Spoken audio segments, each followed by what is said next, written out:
Alright everybody, so this is taking me a minute to figure this out. So, went ahead, open up fire control for the plasma cover. Go to your internet, they have fire shares. So all these projects you can use, you just have to give people credit. So I'm looking for, they have an all projects, whatever. I'm just looking for a cut ready one that I can test. All these say cut ready. So scroll through, click this one here. It's just a wheel spacer, something I'm going to be close to doing. What I want to do is also you got to put in, make an account to be able to comment or anything on here. So you can create your own feed rates or whatever. I'm just going to download this program as is. Down here, right here, you can see it downloaded. And then I'm going to minimize this, and I'm going to go back into this, my document folder. I'm going to go to my downloads. Right here's my wheel spacer, and this is where I was getting confused because I could not get it to come up anywhere.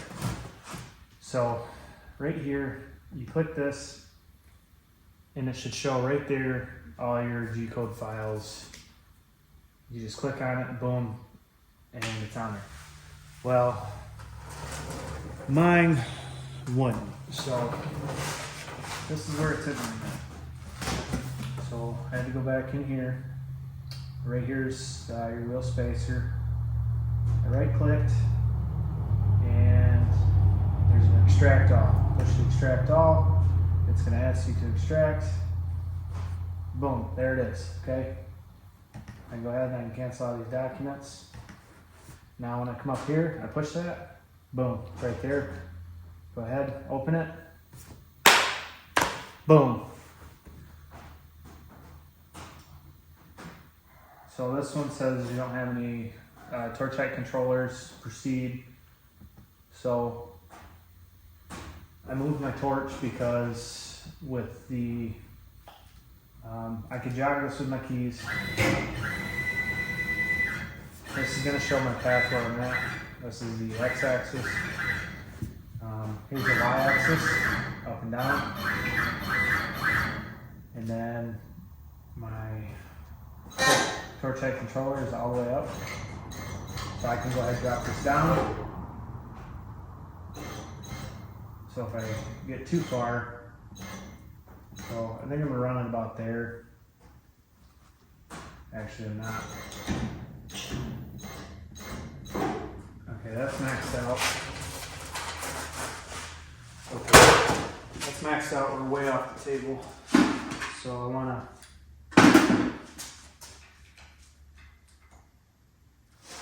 It says looks like it's a 4.5. Come over here and then loosen this up, and then you can drop this down. So that's gonna be up to max height. Don't exactly know how this all works yet, so bear with me. Don't trust everything I'm saying. This is all new. Okay, so we got that. Now I'm nervous on, there's a 0 button here somewhere I saw right here. I'm gonna click it.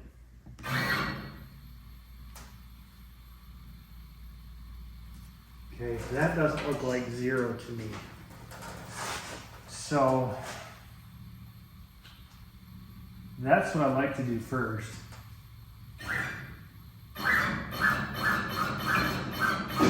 Boom, right there. I'm gonna come up a little bit. Maybe that's where we need to be. I'm not sure. I guess it would make sense if we're on the table enough. right there is where we're doing it. This is our workpiece right here. Okay, so we can zero our axis right here. Okay. So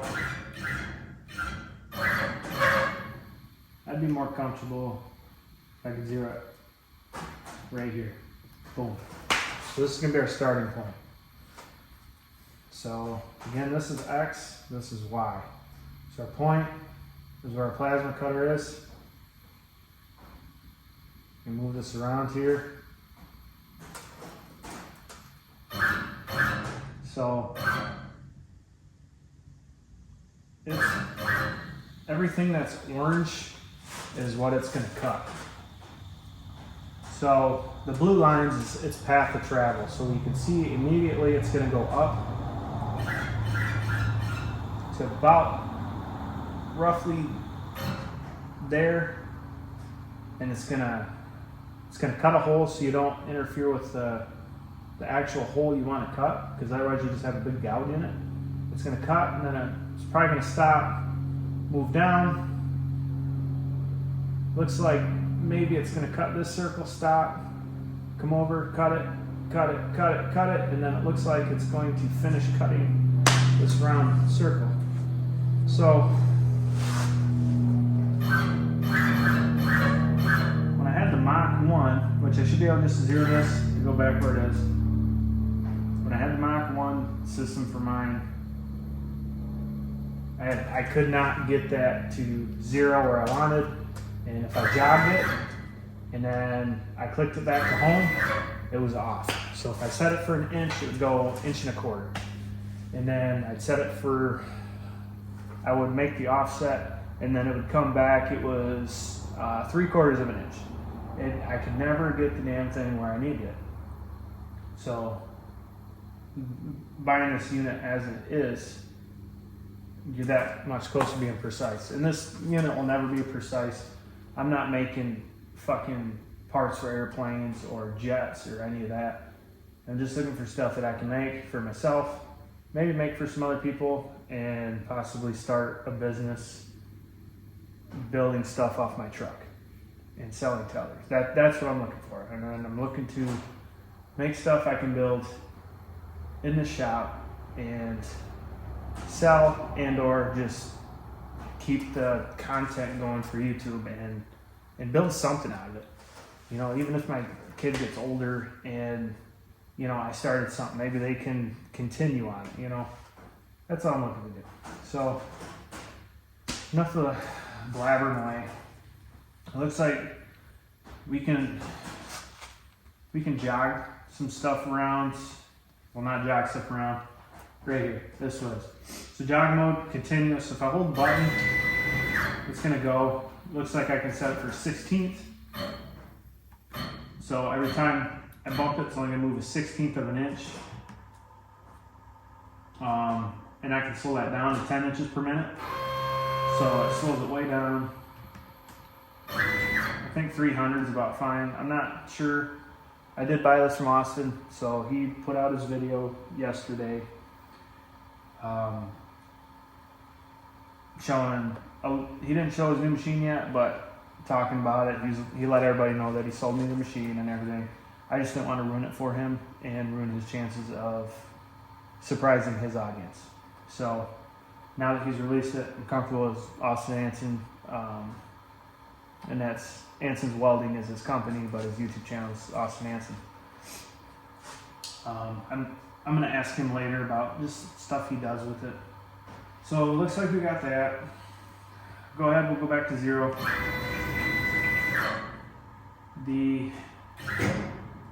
So if I bump it, I have almost, it's like a little over 3/4 of an inch. So I'm gonna bump that out to about 2 inches to test this one, and then I'm gonna zero it. And the torch height controller is not supposed to work with this one, according to what it said, which it says I can test it here. So I think what I'm gonna do is I'm just gonna do a dry run and see what happens. But I don't know how this works.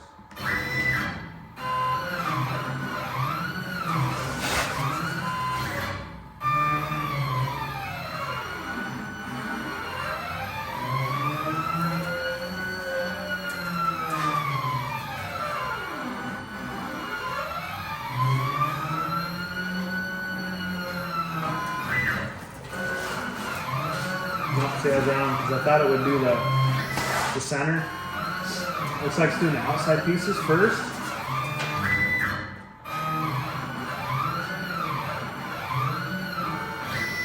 Or maybe I just missed it, I guess, because the line's already gone.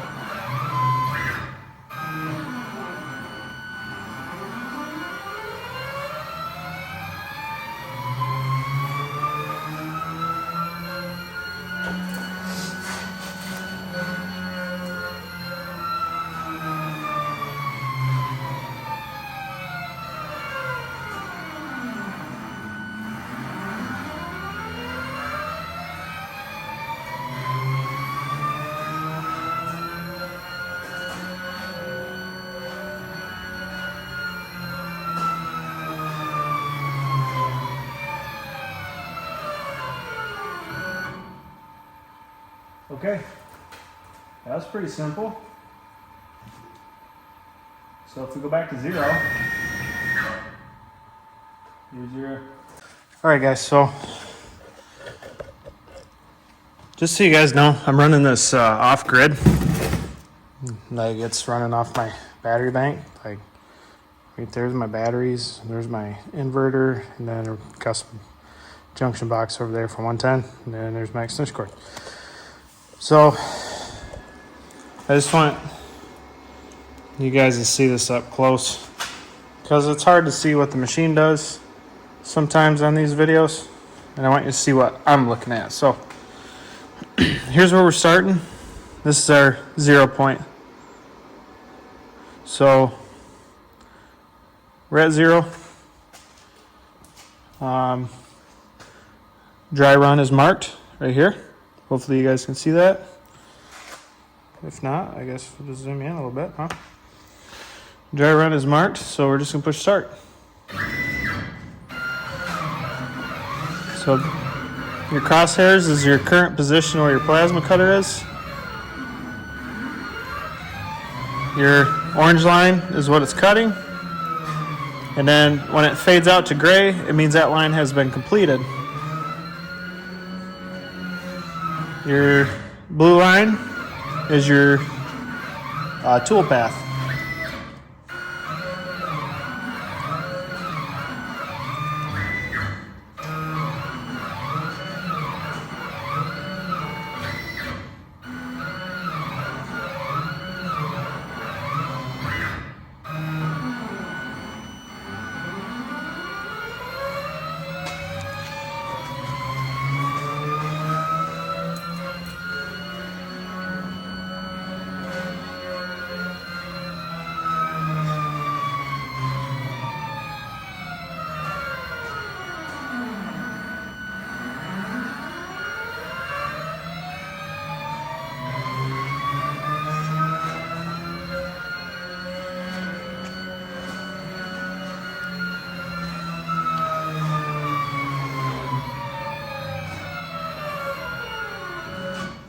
That's going to tell you it will be reset, so you go ahead and close, and then we got to go back to 0. Now we're at the 0 point. So I guess the next step, because I don't have a lot of time tonight, his wife's got to go to work, and she had a couple hours off tonight. So next step is I need to get a bunch of this little slag cleaned out, clean up the excess on these little slats because there's a lot of stuff hanging off, just slag from plasma. And then I got to get the table filled up with water. It's got a plug on each side, and then it's just got some little holes or gouges, I don't know what the hell you want to call it, but run over, so there's always water in it. So I don't want to test run this without water, and I got to fire up the generator to run the plasma. So I think I'm just gonna clean these up too. Maybe just hit them with a Scotch-Brite pad real quick, and probably spray the wheels down with some WD-40. Just make sure they're still lubed up pretty good. It squeals pretty loud. Like I said, we'll make sure we get some grease on the rails. Not a lot. If you get a bunch of grease stuck on these. It's pretty much going to do what these slats are doing. But here, and then what's going to happen is your motor's turning this Acme thread, and then this is pretty much a nut. So you get anything in that thread, when it goes through the nut, it's going to tear something up. So that's where we're at. So this is part 2. Hoping part 3 we'll have this all cleaned up, water in it, and plasma cutter hooked up. The other thing I'm gonna do is I think I'm gonna stick that whole thing in this corner, but I got my solar there and stuff. I think I'm gonna move this stuff out of the way and put up some OSB, because it's foam, hot sparks foam. So I think I'm just gonna stand them up like I have that one, and then also on this wall, and then I'm not worried about sparks burning my freaking pole barn down, because that's what I'm afraid of, because I don't want to be cutting next to that thing either, you know. So then I think I'm just gonna reorganize this shit, and then I'll have my little shop press. I got my table over there, that's movable, and that's also why I want to get the wheels on stuff, because put wheels on stuff, it's easy to move up, it's easy to put in, and then I don't have to move that so many times. So think about putting wheels on that too, so I can just roll it out. But that's kind of where we're at right now. So stay tuned for part 3. I will see you guys on the next one. Thanks for watching.